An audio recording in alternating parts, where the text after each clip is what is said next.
Call me Ishmael.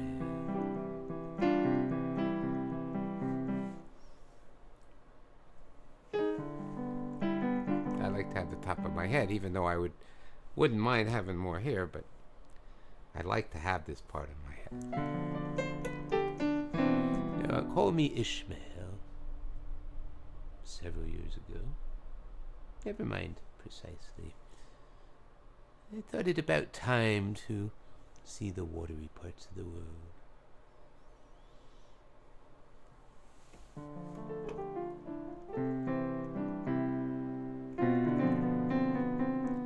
Thus begins quite a book, one of the great American novels.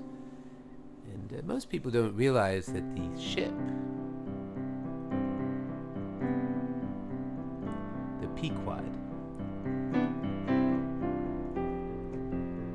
is a literary stand-in for society. A society that is very well defined, because on a ship, everything is there. Whalers would go out for 2 years, at least 2 to 4 years. Imagine that kind of life. Say goodbye to your wife, children. Bye. See you in 2 years, or maybe 3 years, maybe 4, maybe never, because it was dangerous. Not everybody came back.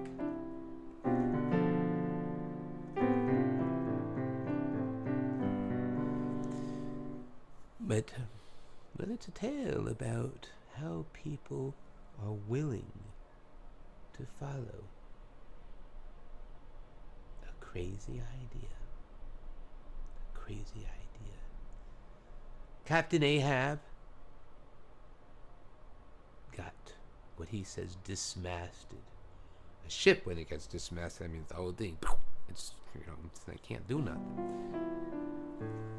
He says he got dismasted by this monster white whale.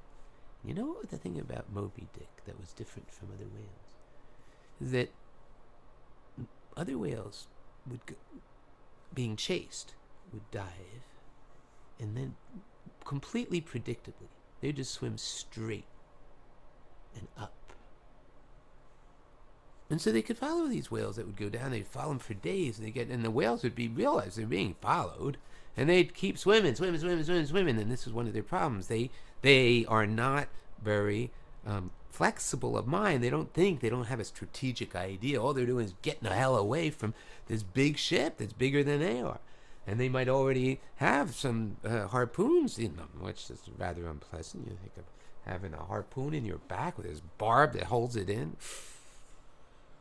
And they're trying to get away. So they can dive down and they can stay underwater for a very long time. But the whalers don't worry about it. Whatever way they went down, the way they were going, they're going to come right up. And actually, I think Moby Dick in general was not very different, except when he felt he was cornered. He was smarter than most whales, because he would go down and then come up in a different place. And usually that got him away. But because Captain Ahab had convinced his society, the total society, he was the master of the society. Though at any one point people could have said no. But they didn't. Nobody said no. Ishmael, as the observer, is kind of going, what is going on here? But that's about it. Well, and Starbuck, that's an interesting name. But the first mate, Starbuck, didn't drink a lot of coffee. Or maybe he did. Maybe he drank lots of coffee. That's why number 2, in Austin Powers. Dr. Evil. I'm sorry, it's not so evil, but it's the greatest. I mean, this is how we're going to take over the world. We're going to addict everybody to caffeine and etc.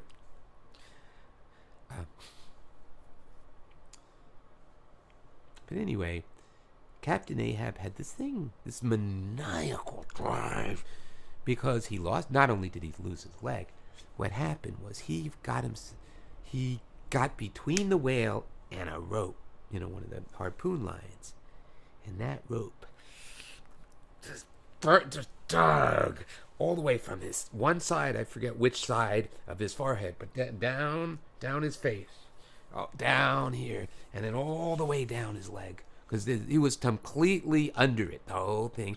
And can you imagine a rope burn that probably completely went to his bone all the way down, and all the way down his body, whichever side I forget. But ooh, and he was in great agony the whole trip back. I mean, they were out in the middle of nowhere. They don't go to the local hospital.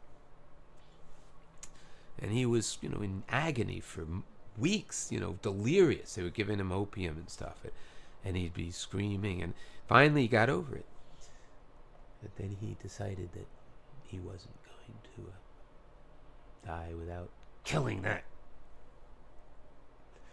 And Starbuck, who was a religious man, when he realized that that's what this trip was really all about, because you see, Captain Ahab didn't really tell everybody what's going on.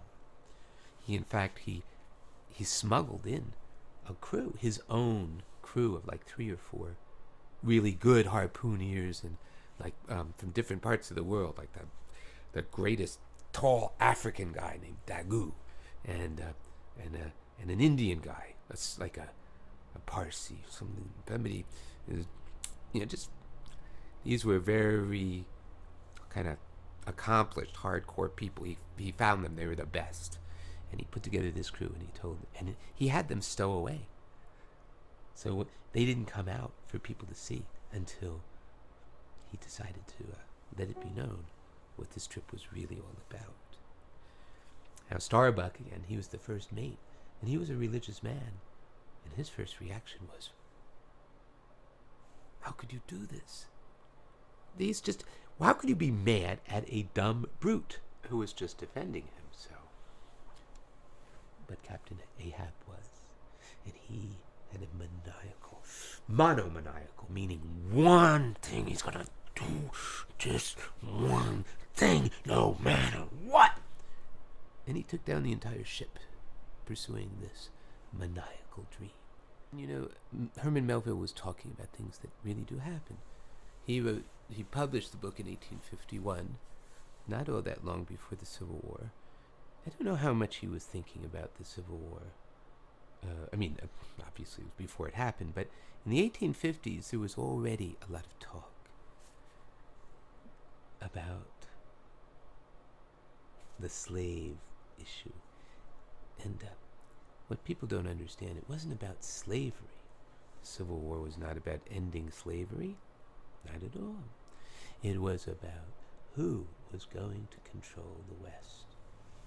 That has not, as the country expanded out. And the slave traders, very, very wealthy people, who think it's their right to go and steal people, sell them,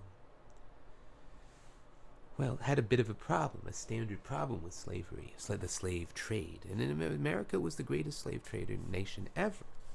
And there were other nations that had more slaves, but trading slaves, which is different from going in, conquering your neighboring territory and making people slaves. I mean, not that that's any necessarily better. It's just that the American way was about trading, making money off of trading in the lives of other people. And the thing about the slave trade is that it naturally dies in one area, and you need to move on to another area, because slaves have children, and you no longer really need to keep bringing in more slaves. And what were these people going to be? These poor people, poor, immensely wealthy people, who this was what they did their whole life: steal people, kill people, sell them. And they were running out of the cash cow of slavery. Also, the cotton gin was coming along and making cotton not be cost effective to use slaves. Once the cotton gin really got going, the slaves were not so important. So, the slave traders were looking. We're concerned about the West that has not been settled yet. There's the question of which territories would be slave territories and which would not be. And because the non-slave states were becoming more numerous, and the slave traders knew that if that was to keep going, they'd be out of business. I mean, you could say they could just live off of all the wealth, but that's not the kind of people they are. People who truly believe that they have a right to take other people and make to whatever they want with them. Money isn't really what they're after. They're after more and more and more and more and it never ends. That's the devil. I'm gonna play the piano. I gotta stop. So anyway, I'm not gonna say any more on this particular segment. So I'm playing the keyboard. If you like to listen, fine. If you'd rather go to the next one and listen to me talk a little bit, in general, that's what I'll do. I usually like to start off with just a little. It helps. It truly is part of my whole thought process to have my fingers dance. So let's do a little bit of keyboard. It might be a lot. Sometimes I just go on and on. So again, you might know. You might want to just.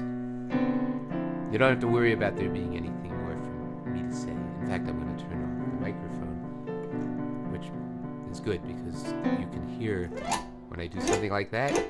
You'll hear it. Whereas when I turn off the microphone.